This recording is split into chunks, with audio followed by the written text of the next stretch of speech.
Hello friends, UP cop Sandeep Yadav में आप सभी दोस्तों का स्वागत है।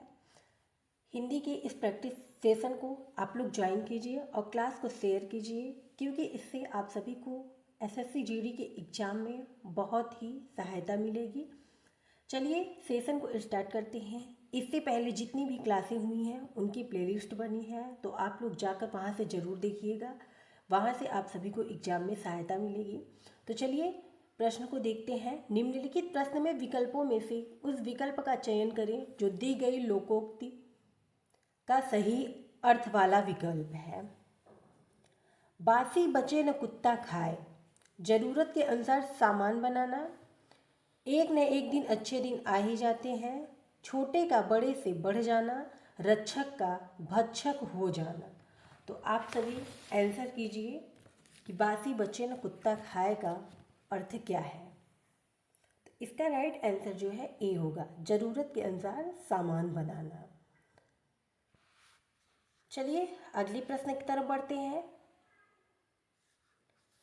निम्नलिखित प्रश्न में 4 विकल्पों में से उस विकल्प का चयन करें जो वाक्यांश के लिए एक शब्द का उचित विकल्प है। यहाँ उस होगा।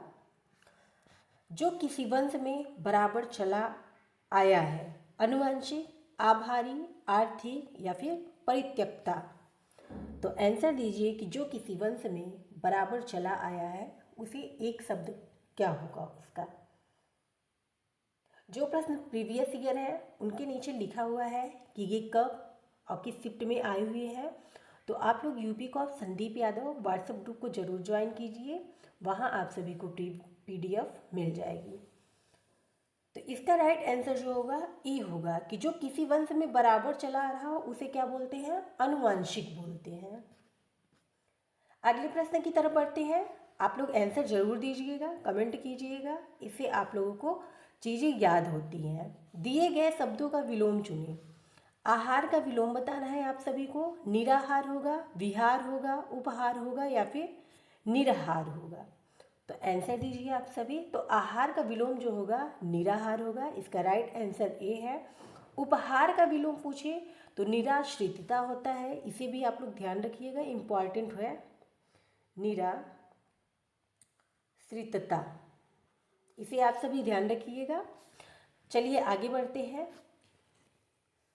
इसमें कुछ क्वेश्चन जो है प्रीवियस ईयर है, कुछ नए प्रश्न हैं, उन्हीं के आधार पर आप सभी लोग अपनी तैयारी को करते रहिए। चलिए प्रश्न है, कौरवों के चक्रव्यूह के कारण अल्पायु में अभिमन्यु को वीरगति मिली। वाक्य में प्रयुक्त अल्पायु का विलोम शब्द क्या होगा।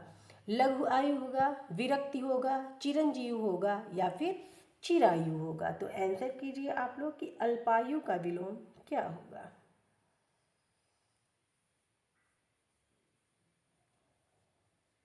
तो इसका राइट आंसर जो है डी होगा। अल्पायु का विलोम जो है चिरायु होता है। अल्पायु मतलब कम आयु, चिरायु का मतलब होता है ज़्यादा आयु। ठीक, ज़्यादा दिन तक जो व्यक्ति चलता है उसे चिरायु कहते हैं। चलिए अगले प्रश्न की तरफ बढ़ते हैं। जो कम बोलता है वाक्यांश के लिए एक शब्द क्या होगा। मितभाषी, अपभाषी, मृदुभाषी या फिर कटुभाषी।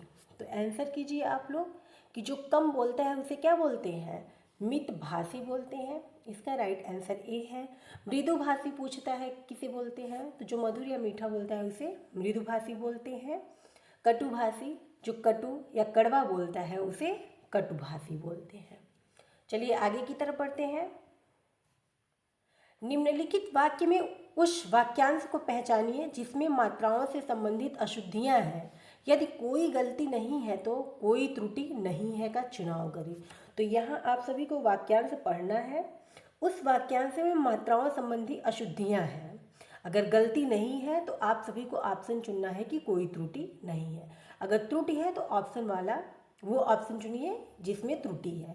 तो चलिए वाक्यांश को पढ़ते हैं। लोभी धन इसलिए इकट्ठा करता हो जिसमें उससे किसी समय उसकी कमी न हो, परंतु उसे उसकी कमी हमेशा बनी ही रहती है। उसे या उसकी, यहाँ डैश होगा, ये गलत हुआ है।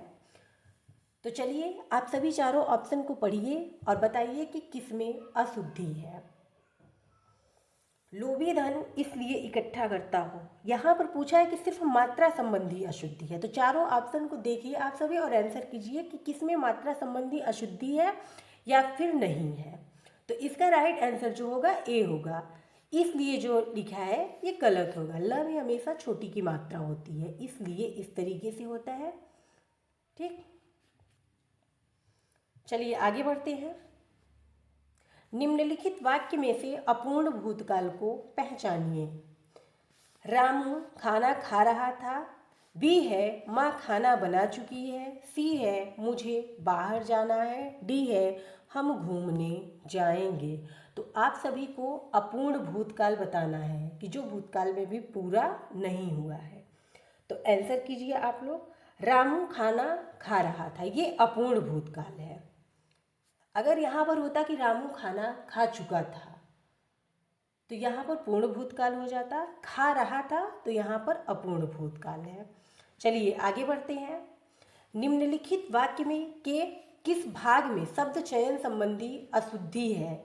हिंदी के प्रचार में बहुत बड़े बड़े संकट हैं।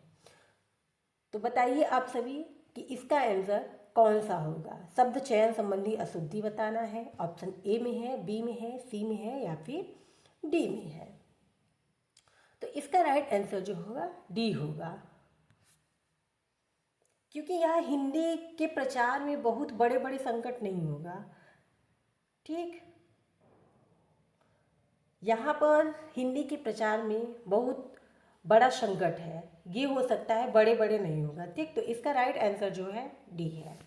चलिए आगे बढ़ते हैं। निम्नलिखित प्रश्न में दिए गए 4 विकल्पों में से उस विकल्प का चयन करें जो दिए गए मुहावरे के अर्थ को सर्वश्रेष्ठ रूप से व्यक्त करता है। जहर उगलना मुहावरा है। अब इसका आप सभी को अर्थ बताना है। क्या होगा? मरते मरते बचना, कष्टदायक बातें करना, सी है उल्टा जवाब देना, डी है पुरानी बातें याद करना। तो जहर उगलना मुहावरे का अर्थ होता है कष्टदायक बातें उगलना। कोई अभी जब बहुत कड़वा शब्द बोलता है तो लोग बोलते हैं ना कि जहर उगल रहे हो, तो उसका अर्थ होता है कष्टदायक बातें करना। चलिए आगे बढ़ते हैं। निम्नलिखित प्रश्न में से मिश्र वाक्य को पहचानिए। तो यहाँ आप सभी को मिश्र वाक्य बताना है कि इसमें ऑप्शन नंबर ए है गुड़िया का मकान ऊपर है। बी है जो देर से खाना खत्म करेगा उसे मिठाई नहीं मिलेगी। सी है राकेश ने भोजन किया। डी है विकास आया और थक कर सो गया। तो आंसर कीजिए आप लोग कि इसका राइट आंसर क्या होगा। तो इसका राइट आंसर है बी, जो देर से खाना खत्म करेगा उसे मिठाई नहीं मिलेगी। और जहाँ पर और तथा ये सब शब्द होते हैं वहाँ पर संयुक्त वाक्य होता है, इसे भी आप सभी ध्यान रखिए। चलिए आगे बढ़ते हैं। निम्नलिखित प्रश्न में 4 विकल्पों में से उस विकल्प का चयन करें जो दिए गए मुहावरे का सही अर्थ वाला विकल्प है। आप सभी के एग्जाम में हर शिफ्ट में 2 से 3 मुहावरे जरूर आते हैं, तो इसलिए आप सभी इसको बहुत ध्यान से पढ़िएगा। ठीकरा फूटना ऑप्शन है अन्याय करना। बी है मुक्त कर देना। सी है किसी के सर झूठा दोष लगाना। डी है अनिष्ट की आशंका। तो ठीकरा फोड़ना मुहावरे का अर्थ होता है किसी के सर झूठा दोष लगाना। इसका राइट आंसर ठी है कि सी है, गलती किसी की हो, ठीकरा किसी और के सर फोड़ देना, मतलब झूठा दोष लगा देना। तो चलिए आगे बढ़ते हैं। निर्धन बालिका भूख से रिक्त स्थान है थी। उपयुक्त वाक्य रिक्त स्थान की पूर्ति उचित शब्द के चयन द्वारा कीजिए। तो यहाँ पर आप सभी को रिक्त स्थान को भरना है कि निर्धन बालिका भूख से क्या थी? हकलान थी, आतुर थी, आकुल थी या फिर व्याकुल थी। तो निर्धन बालिका भूख से व्याकुल थी। इसका राइट आंसर डी है। रिक्त स्थान से भी 2 से 3 प्रश्न आ रहे हैं हर शिफ्ट में, तो आप सभी इसको ध्यान से पढ़िएगा। अगर ध्यान से पढ़ेंगे तो इसका आंसर आप लोग एकदम सटीक दे पाएंगे। चलिए आगे बढ़ते हैं। प्रैक्टिस डेली कीजिए। जितना ही आप लोग प्रैक्टिस करेंगे उतना ही आप सभी के प्रश्न सही होंगे। स्वर्ग का पर्यायवाची शब्द इनमें से क्या होगा? देवलोक होगा, क्षितिज होगा, ब्रह्मांड होगा या फिर घो होगा। तो आंसर कीजिए कि स्वर्ग का पर्यायवाची शब्द क्या होगा।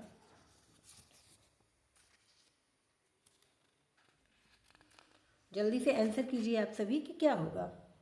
तो इसका राइट आंसर जो होगा देवलोक होगा। स्वर्ग का पर्यायवाची देवलोक होता है, इसे आप सभी ध्यान रखिए। चलिए आगे बढ़ते हैं। हास का विलोम शब्द होगा परिहास, रुदन, गायन या फिर उपहास। तो हास का विलोम शब्द होता है रुदन। हास मीन हंसना, रुदन मीन रोना। चलिए आगे बढ़ते हैं। दिए गए शब्द का विलोम चुने। अंधकार का विलोम बताना है आप सभी को। प्रकाश होगा, सूर्योदय होगा, उजाला होगा या फिर कालिमा होगा। तो अंधकार का जो विलोम होगा प्रकाश होगा। इसका राइट आंसर ए है। चलिए आगे बढ़ते हैं। दिए गए वाक्यांश के लिए सार्थक शब्द बताइए। जिसे बुलाया न गया हो, अनाहत, अदेय, अनाहूत या फिर अमानत। तो जिसे बुलाया न गया हो उसे अनाहूत कहते हैं। इसका राइट आंसर सी है। आगे बढ़ते हैं।